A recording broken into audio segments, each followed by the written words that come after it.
Sa nagpapatuloy na kampanya ng PNP at pamahalaan kontra illegal na droga sa bansa ay nailunsad ang isang ceremonial destruction of dangerous drugs sa pangunguna ng PDEACAR at PROCAR sa parade ground ng Cap Badudangwa, La Trinidad, Benguet. Ang pagsira sa pamamagitan ng pagsunog sa kabuuang 17,587.85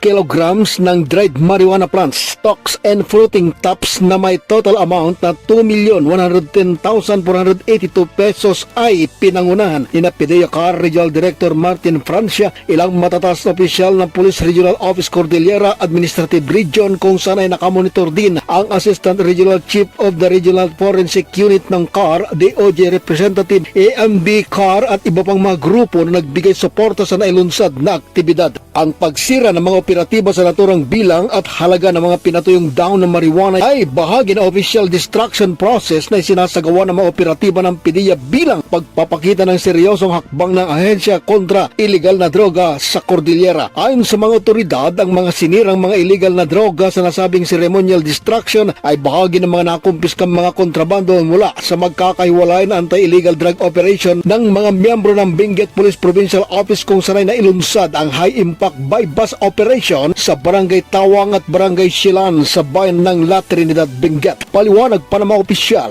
na ang agarang pagsira sa mga nakukumpiskang mga illegal na droga ay bahagi ng hakbang ng mga operatiba para maiwasan ang filthy raids at recycling base sa nakasaad na mandato sa ilalim ng Section 21 at Article 2 ng RA 9165 o Comprehensive Dangerous Drug Act of 2002. Mula sa lalawigan ng Benguet, Fred Rulluda para sa 100%